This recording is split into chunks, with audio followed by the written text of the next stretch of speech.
Hello, fellow Crusaders, and welcome to our latest episode of the Wrestling Crusaders. My name is Sean Wattskrug. With me, as always, is Jordan JPO Owens. I don't know what to do with my hands, Owens. What? I don't know what to do with my hands.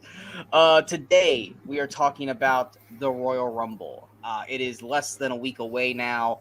It is both a favorite pay-per-view of mine and Jordan's, probably outside of WrestleMania. Royal Rumble is probably my favorite pay-per-view ever. It might even be my number one with some Mania years. I love the Rumble. Oh, absolutely. There's some years that it beats the shit out of Mania because there's the what the fuck were you thinking, Vince WrestleMania moments. But we're looking back today on the Royal Rumbles. We're not going to be talking about this upcoming ones. We're going to have that saved for a different episode. We want to wait and hear what happens on Monday after the whole Seth Rollins announcement because of his latest injury, because that will greatly change our mindset of going into Saturday's event. But this episode is talking about the event itself. It's been around, obviously, since 1988, before Jordan was born, but I was 3 at the time when the first Rumble came out. On television, too, the first one, on USA. Exactly. And only 20 men. And no main event attached to it, and it was Hacksaw Jim Duggan. When is the main event? Is that 90? Is that not till 94? What main event? The first main event? No. When is it where the winner goes to the main event? Is that 94? No, 93. Yoko won, and he got to go to WrestleMania 9.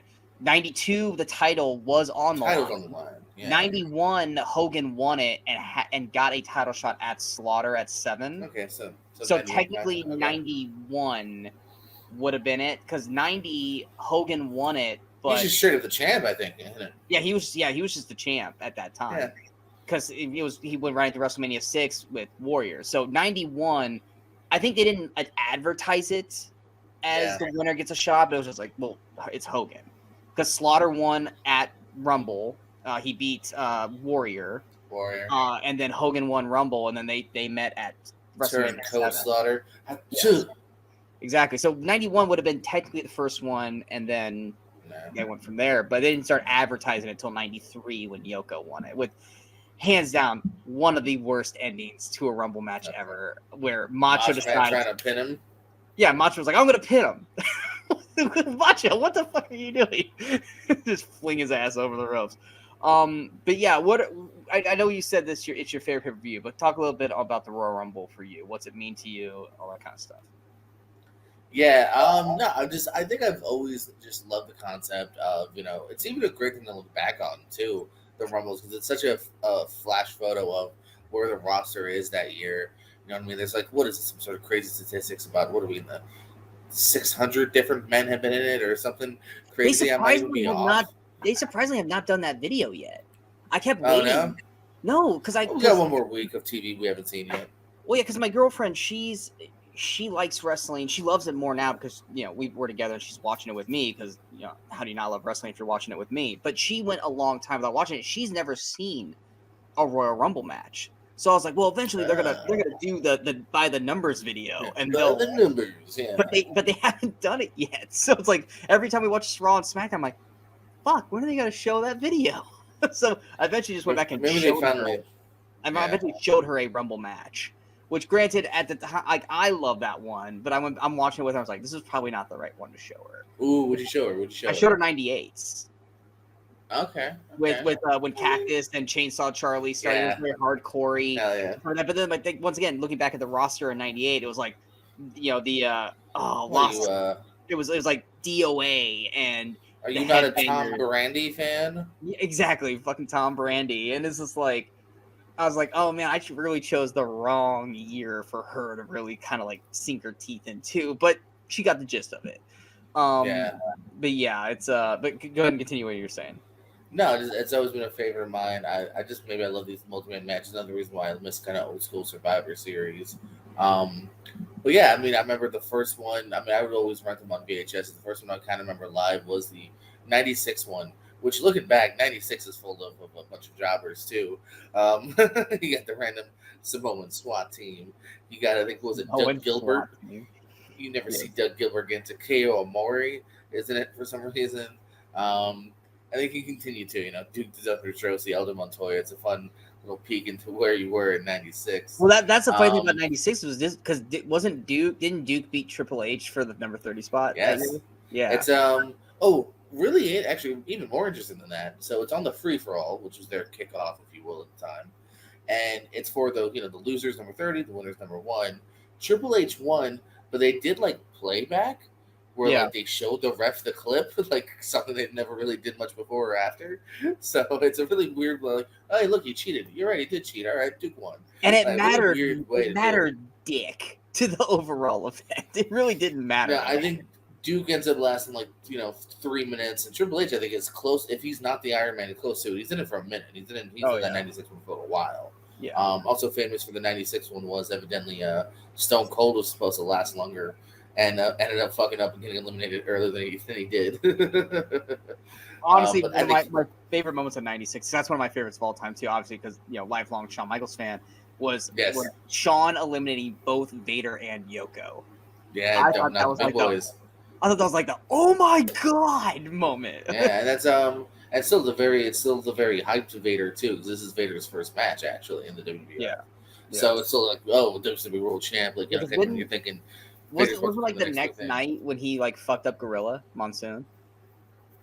It's gotta be in that ballpark, yeah, because it's definitely in that first year, So, but Royal Rumble, it's just, and I would say maybe less now than it was back then. Was that like you never knew what was going to happen. You never knew who was going to win. Now you had a general idea, like, oh, okay, it's probably going to be this person. I would say this year is probably the closest it's been, where it's like, man, there's like 5 people who could legitimately win this. Like, granted, we know storyline wise where they're going. What's that? I said, I guess we could say that for predictions, but I'd say, who's your 5? You think it's not? You think there's more than like 2? Well, because you got to remember now that they have the elimination chamber as a whole side thing now. Yeah, there's always they can choose to do differently. But I mean, like I said, you could go Cody, you could go Punk, you could go Drew.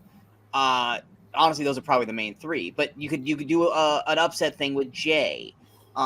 There's all these abilities now because all they need is to come out there and cut one really good promo, which is what they've been doing lately. Normally they don't do that. Like last year, it was 100% Cody.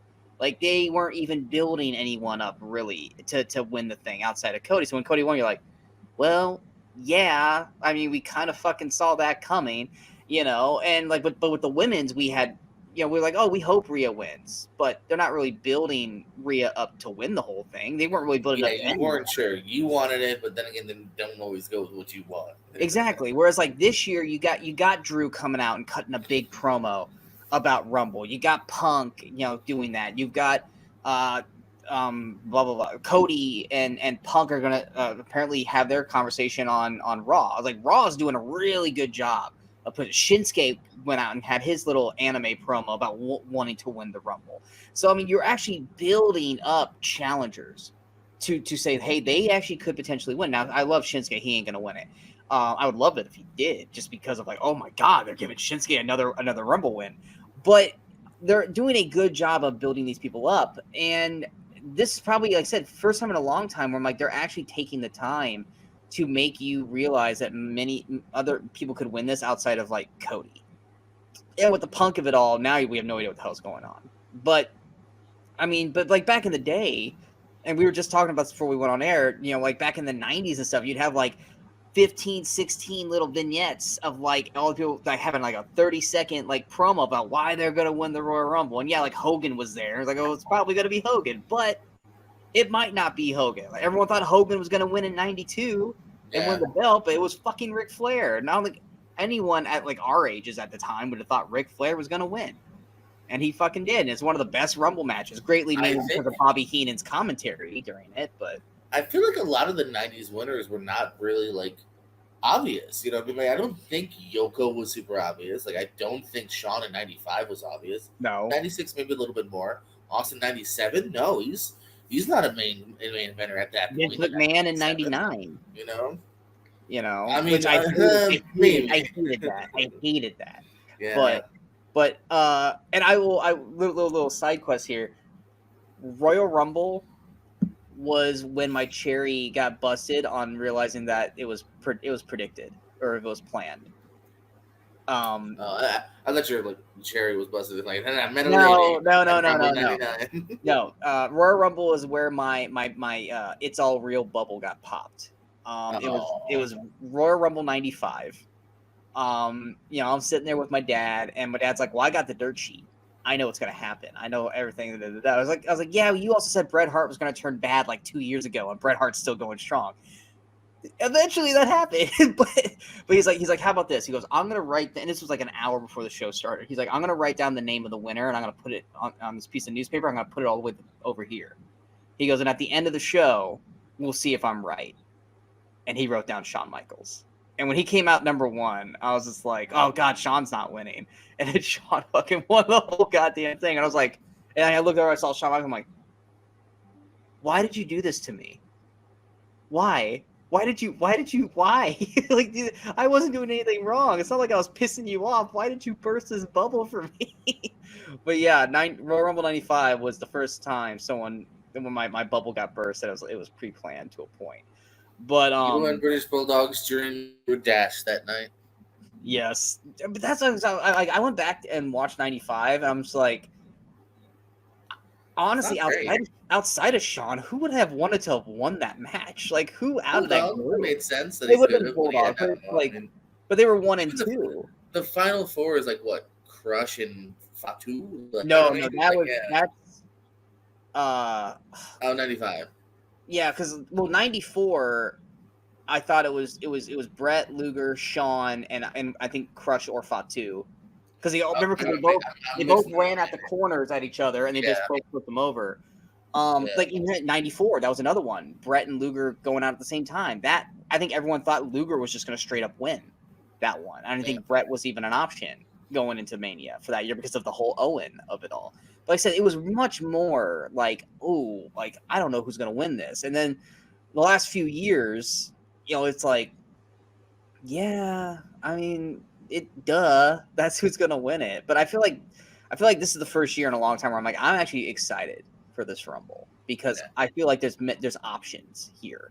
If it there wasn't, is. There's a lot of intrigue going into Mania, so where they're gonna go, how they're gonna get there, yeah. yeah, and then of course Rumble, we've got the surprise entrance, the shocker entrance. I mean, AJ Styles showing up was insane. I was there live. You were at that one? It was great, yeah. That was the last Rumble for me in Nebraska before I moved down here, and I just remember because usually when it gets to the week of Rumble, like right now, which is gonna be a little harder because now we're doing a show and we got to be a little more on the ball with stuff. I stay off of social media wrestling stuff because it's like I don't want to hear surprise entry and I was like I don't want to know, and so when AJ came out, I was like just straight up shocked. Because I knew he was ending his run in New Japan, and I figured he'll eventually come to WWE. But I figured it was going to be like on a Raw or something. I didn't figure him just popping up right at the Royal Rumble. And it was as much as I was a huge AJ guy, because I did enjoy some TNA, I too was like, well, I don't know, man. Does WWE view him that way? You know what I mean? Like, not many people. Like we mentioned, Vader was a Rumble debut, but that was '96. That was WCW. Like, do they view a TNA, Ring of Honor, New Japan guy as that level? You know what I mean? So yeah, I wasn't sure. I was definitely not sure at all. And then you had Edge a few years back, which I didn't know about because like I said, I stayed away from the websites. And when Edge came out, I lost my shit on that. That's a moment. That is a moment. Like I even got a true moment. When Edge came out of the smoke, looking like he was about to cry because he's like the crowd still remembers me. I was like, "Fuck yeah, we do, man!" It's like you weren't. Well, it's not only I would say more than does the crowd remember me. It's more just like he never thought he'd be in that position again. Yeah, you know what I mean. He had, because he had to, walked away from wrestling. And so that thought of ever having another match, let alone a return, was not in the my fathom of the mind for a long time. Yeah, I mean, and then you got that. I'm blanking on the year. It might have been like 06, 07, when Cena, who was injured, just randomly showed up at 30, and you're just like later. I want to say 08. Yeah, I was like, no way, like he's still hurt. They still like this dude's missing Mania this week might not even see SummerSlam. Like, they saw like this dude's gone. Yeah, he's out for like 6 more months, and then all of a sudden here he comes. You're like, oh shit! And then he ended up winning, which I was like, oh damn it! But still, I was like, that was good though. That was good. But then you have your bad moments. Granted, a lot of these are. It's kind of like that when you get with movies where it's like, oh well, you didn't book it the way I wanted to, so it's shit kind of thing. I mean, you had like the whole Daniel Bryan of it all, when everyone was like, this is the year Bryan's going to win it. He's the hottest thing walking at WrestleMania 30. And then he gets tossed, and then Batista wins. And everyone just fucking hated it. And I remember, like, poor Rey Mysterio. I don't know if it was that year or not, where it's like, he came out at number 30. And everyone, I think, wanted to be Daniel Bryan. That's the year he's not even in it. Yeah. Because one year he's eliminated, and the next year when he's even hotter, I think, is when he's not even in it. And they just what the fuck? And they just blew the shit out of Ray. And I was like, that's not Ray's fault.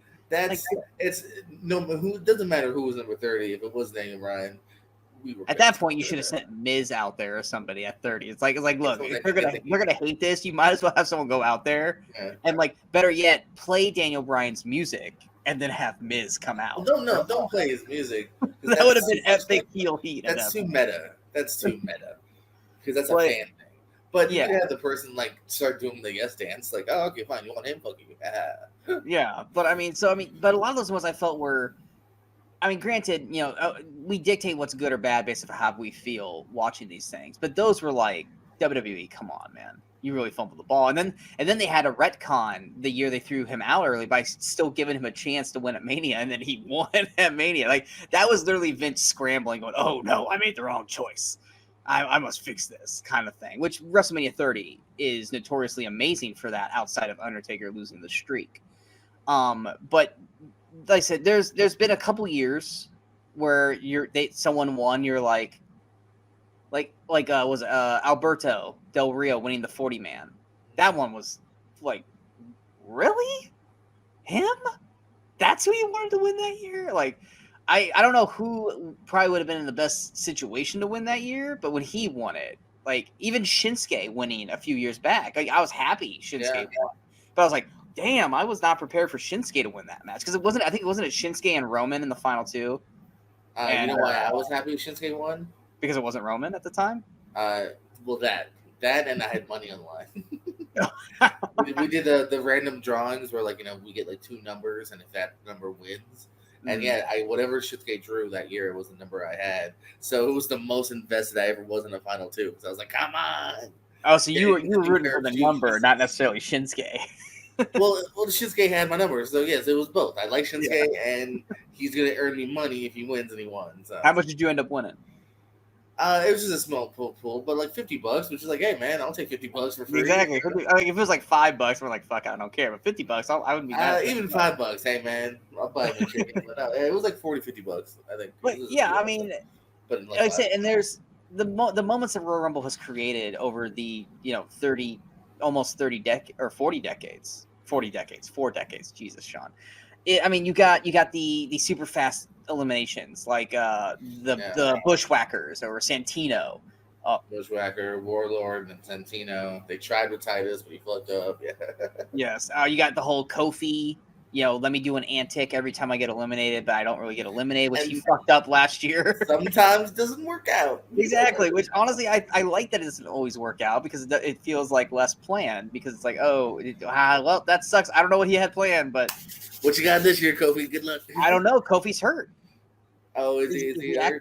Is he hurt, or is he going to be a surprise entrant at Rumble? And then, I can see him still popping up. Honestly, like you know what I wish is the one year, when he was feuding with Daniel Bryan for the title at Mania and stuff, is that year, that Rumble, he actually would have won it, because everyone's like, oh, here comes Kofi, what crazy, and he's like, oh no, he actually fucking wins. Like, what? Like, that would have been great. Like, he kept having like these antics of constantly getting thrown out, but then he actually ended up winning the whole thing. I thought that would have been great for doing that, instead of having to be, didn't he win like Elimination Chamber, and that's what got him his title shot? I don't even know if it was Chamber, because I know like they. Daniel Bryan was champion because he beat Bryan for the belt. No, for sure. I think he won Chamber to get the shot. I also don't know if he was the hottest at Rumble. I feel like that push happened real like organically and late, if I recall too. I don't know. Like that those years were the years where I thought wrestling was getting WWE was getting really really bad. Like there's good moments in there. There was great moments in there. I Like did love Daniel Bryan's Eco title though. That was the only bad part of Kofi winning was that Eco title wasn't around long enough. You're all fickle. Yeah, fickle. He's a great like douchey heel. Oh, like, you know what I mean? Well, Daniel Bryan's good at everything. There's nothing that Daniel Bryan's not good at.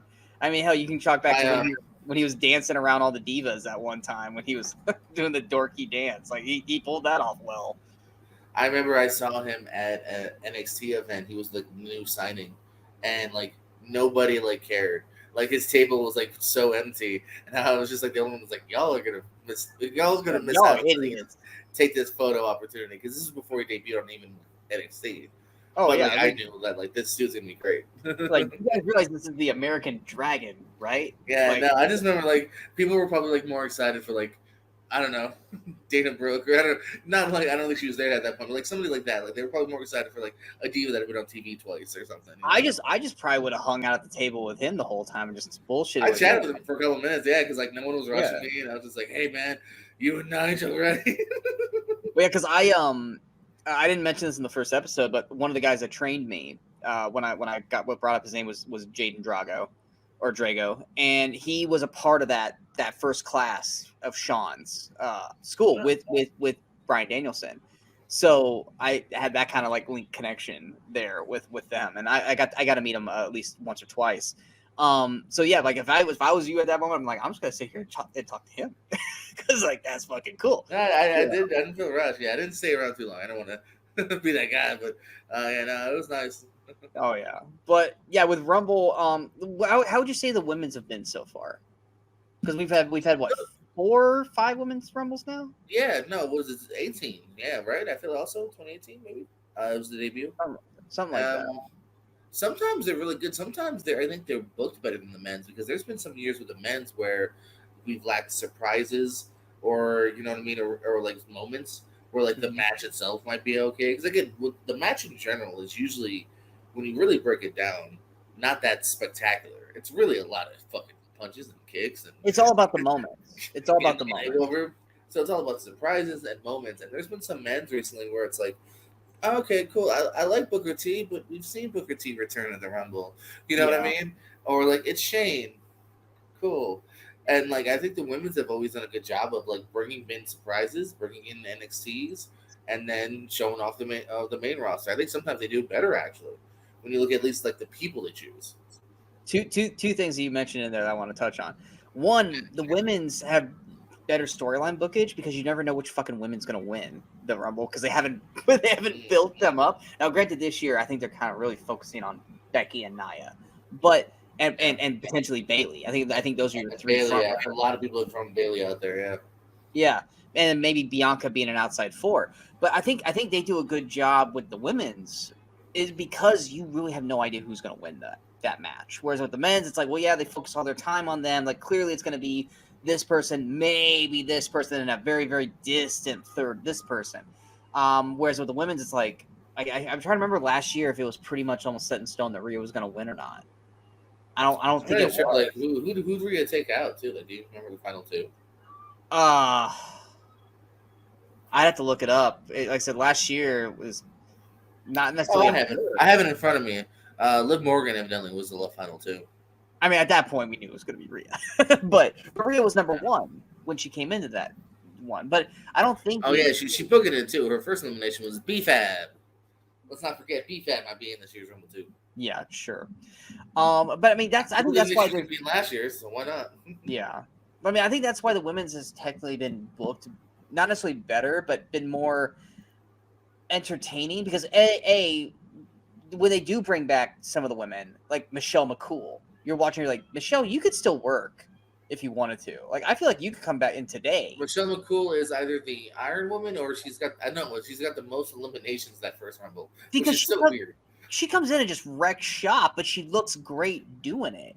You know, and then why would you give that to the part-timer? Like, could that accolade to fucking someone else? Because I mean, I feel like WWE, I feel like the women this year really need to integrate more of the NXT girls this year. Bring in Roxanne, bring in Lyra, bring in Gigi. I could be wrong. I have to look, but I feel like every year they seem to do that with the women more than the men. Oh yeah, because like last year I thought we were gonna get a lot of NXT guys, but we got like I think maybe one. Did we even get any? Or it was either one or none last year. Because like I liked the men's rumble last year, but I was just like, man, this thing really lacked surprises. But like I said, it's one of those things too. I think of last year was that they had such a full roster of male competitors that they didn't need surprises because the roster was strong enough to have 30 on their own. But I mean, I'm not saying that they don't need it because for lack of surprise and stuff like that. But like I remember watching last year going, you know, I'm not upset that there was no surprises this year because I felt like the men's match was relatively competitive. Like there was at least 30 names there that were like considered big enough. It wasn't like, you know, oh, here comes Mosh from the Headbangers kind of thing. It was just like, oh, these are all like solid. Hey, man. What? I've worked with both Headbangers several times. I know. Actually nicer, so I'm glad you said Mosh. But I meant like in terms of like level of like, well, Mosh will never win a Rumble, so he's kind of a waste of having a spot in there. Much as like, let's think looking at today's roster. I've worked with him, I love him, but Tozawa's not going to win the Rumble, so why waste a roster spot on Tozawa in the 30-man when you could bring in like we mentioned on the previous Braun Breaker. You can say that for several people though. I don't know. My only thing, I like last year's Rumble, but I would have sacrificed an Elias or even like an Otis for like a surprise. I think that would have made that Rumble this level a little bit better. I think if it was the only thing lacking. And the other thing I want to mention that you brought up when we were talking about the women's is, yes, someone who's worked in many Royal Rumbles, it is a lot of just punching and kicking in the corner and flipping a guy's leg over and like, oh, no. But to me, some of my favorite moments in Royal Rumble has been the near eliminations or the guy who has been like constantly trying. Like one of mine that I always remember, I think it was either 90 or 91. I want to say it was 91. Rick Martel, when he was, arrogance, like that Martel. Because there's like at least a couple parts where he's like completely flailing and he's like reaching at the camera like, no, like this, like it's selling it, like Sean in like 95 where he just kept getting thrown out and he kept coming back in.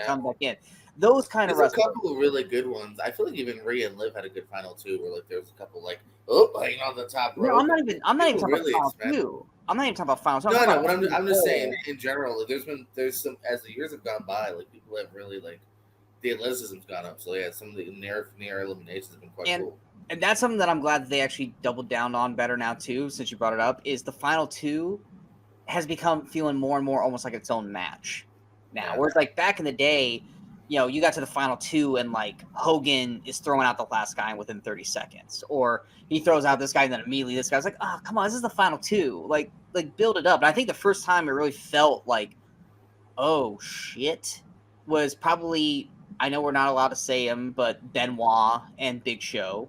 They gave them enough time, and then you had Shawn and Undertaker. Shawn and Taker had a fucking match. They had like, I think it's a match that obviously made them go, oh shit, we got to do this like full on. Like it's a great mini match. Yeah, that's probably one of, if not my favorite Royal Rumble because of it's in my top 5. It's that because that final two was amazing, but I've loved that they're starting to focus more as when they get down to the final 4. Hell, was it that 1 year? I think it was down to the final 6, and it was like Cena, Ray, Orton, and it was like 3 others, and they all just kind of were like, they all just separated. Like, hey, us 3, we need to take out these 3, and you had that moment where you got the crowd to kind of just calm down, focus on this, and then let's fucking go kind of deal. Like I like when they slow it down when they get to that final 4-ish, and then go, okay, we actually have a legit match now. We don't need to rush and throw people out here in 2 seconds. Like let's build the anticipation up. And Rhea and Liv did it great last year. And it was who did even Cody and Gunther's really. I would say Cody and Gunther. It was like I love when they take the time. I don't like the quick throwouts, kind of thing. Like build it up. Like these are the final 2. These are the 2 who are going to potentially going to WrestleMania. Fight for it. Don't do a quick toss. Show us how much this means to you at this point. And I've always loved that ability. Would you say? Well, you said which was that? Was that 2000? So let's see, for 2009. Was that Hogan and Shawn or Hogan? Jesus, was that Shawn and Undertaker's end? Was that 8 or 9? No, 8 ends and the 9 they started, right? I think that's how it goes. I think so. Yes, yeah, because they started, Yeah. which I loved that as well. That was great too. They ended it and then started the very next year. I thought that was great. What would you say is probably your favorite Rumble? It's tough, and I can flip over this a little bit here. I mean, we were just talking about the 2000s Royal Rumbles. 2000s just okay, but the rest of that decade is actually really tight. Like 2002 to 2009, I think they're all actually like pretty good, pretty watchable. But no, it might be. I think maybe just because of that last mini match, and also I like the rest of the roster. I think it's the one, literally the one we talked about. I think it's the one where it ends with Shawn and Taker. I agree. Like I love '92. Like I said, I feel like that's more because of Bobby Heenan's commentary. Is like because he's acting like he's Paul Heyman at that moment. Like he's so invested in Flair winning. Like him losing his fucking mind anytime Flair's almost getting caught, and then him like thanking like Roddy Piper or somebody for saving Flair. I love that. Like and that's solely on Bobby Heenan's commentary that makes that one as amazing as it is. You know, you got like '96 with Shawn winning again with Vader and Yoko and him knocking out Diesel. You got '98, which is very Attitude Era. You know, with Stone Cold winning his second. Like I said, that whole stretch in the early 2000s, like I said, 2004's Rumble with Benoit winning, I thought was a great Royal Rumble. And then, of course, the best one probably would be the one with Shawn and Taker at the end because of how important it felt. I actually really liked. A lot of people like shit on the men's last year, saying like the women outdid the men last year. And I think it was just more or less because they did. I don't think people thought Rhea was going to win, and everyone knew Cody was going to win. But I thought last year's was a pretty competitive men's Rumble.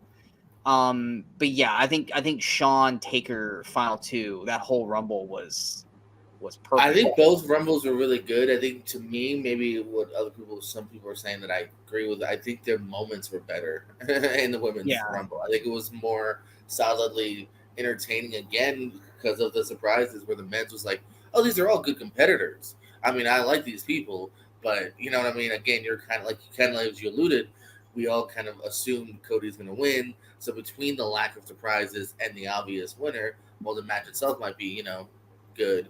It's not, I think, as memorable. let me ask you this. 2007. 2007 It was seven. It was seven.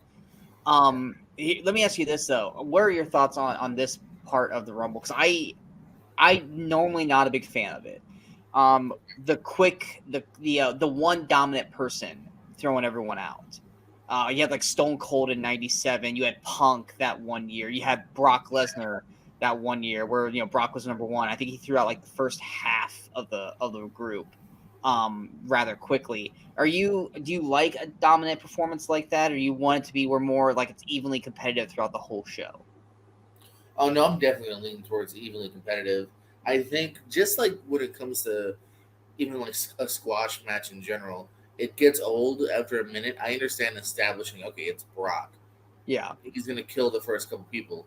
But after the first couple, I was like, I'm over it. I'm sad that you just you're wasted just Shelton going too and you quickly. wasted. Yeah, John Morrison had just returned. Like, it's one of the first big things John Morrison did, and he's in and out.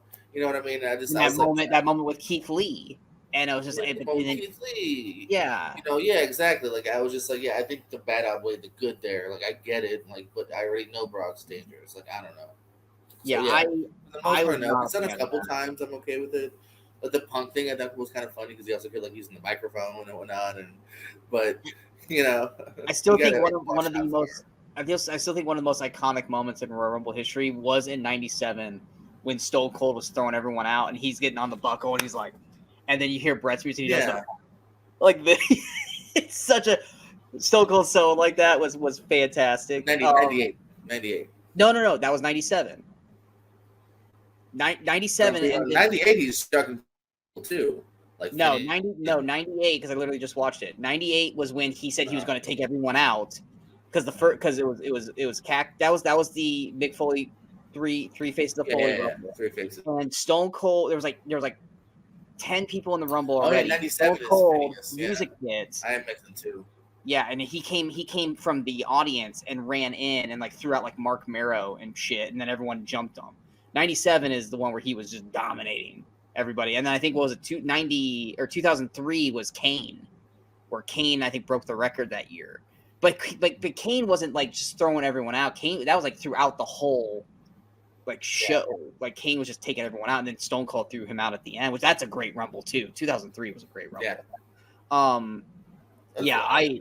Oh, one's really good. Yeah, a lot of good ones. Yeah, 2000s wasn't good because Triple H and Cactus Jack just put on a fucking masterpiece right before it, and there's like, okay, this Rumble match doesn't compare to what Cactus and Triple H just did. Good example too. Like again, look at that roster, man. Like again, you mentioned the headbangers and Grandmaster Sexay and all that. Like, who was gonna win outside of The Rock and against the Big Show? And I mean, Jericho's not quite there yet. They're literally like, I don't even know if I can think of a third. Like, Test is the Iron Man that year. I'm pretty sure. Yeah, or Kurt Angle had just started because that's when he lost to Taz. Angle's not even in it. Angle's with Taz. Yeah. Yeah. So I mean, he wasn't even in it that year. Benoit and them, I don't think they were there yet. The Radicals, I think, were the following year. I think weren't they 2001? They're in 2000, but not at the Rumble yet. Not quite yet. Yeah, because that year was one of those because I think honestly, I think one of the ones that stayed in the longest was near the end was Billy Gunn. Billy Gunn was in there for near the very end. Billy Gunn and Test. Yeah, And again, much love to Billy Gunn, much love to Test, but they're not main eventing, Mania. Exactly. So yeah, I think it's another one where it's just like it has its moments. It's fun. Again, I like the B roster sometimes, but yeah, as far as the best of and winners, a lot of people shit on WrestleMania 16. I fucking love that 4-way. I think that's a great 4-way. That's why it's been a minute because in general, Big Show, Triple H, and Rock. I thought that was a great main event. A lot of people shit on it because they just wanted Triple H and Rock, but I'm sorry, that 4-way was really, really good. So like I said, we're going to hold off on our predictions for this year, but we were just talking about this though. It's like there's only been 5 people announced for the men so far, and only 4 for the women's. Unless they're going to do like on the last Raw and last SmackDown, they're going to go here's like 20 people. Because obviously you always leave like 5. They won't do that. They even last year, like they were announcing people on the website to like the day of. Yeah. So because like they always leave 5 blank for surprises and legends and stuff like that. But yeah, like we're a week out and we only know like a sixth of who's in the Rumble right now, and it's all like the favorites. So it's like, unless like someone that we're not thinking of just magically shows up and let's put it this way: do you think Andrade shows up in Rumble? I don't think they have the 90-day clause there because he wasn't fired. He's heard of, no. So do you think Andrade shows up or no? I think Andrade is a possibility. I'd select. Well, we can do more surprises later. I got a couple surprises that I think. Okay, we'll hold that on for the prediction show. Anything else you'd like to add for past, present memories Rumble? Anything like that? Shout out to my uncle Randy for videotaping that '96 Rumble because that shit was too expensive. My parents weren't gonna buy it, and kind of starting the whole journey, man. And I look forward to it. As you said, this is a fun year. Even if it ends up being Punk or ends up being Cody, I'm not mad at it by any means, and I'm looking forward to the journey that we have for both the men's and the women's. Hey, the Rumble's so good, we do it twice now. Yes, we do it twice now. Rumble is always one of those ones I can easily just go back and rewatch like 5 or 6 of them right before the main event or right before the new show comes out.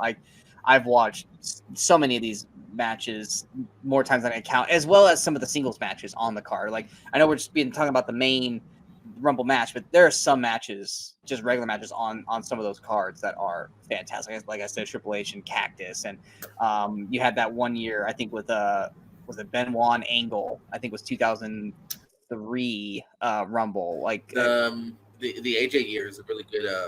AJ Kevin Owens match. Yes. There's so many great matches. AJ and Cena. Yeah, so many great matches outside of the Rumble match itself. But obviously, the Rumble match is what everyone really is there to see.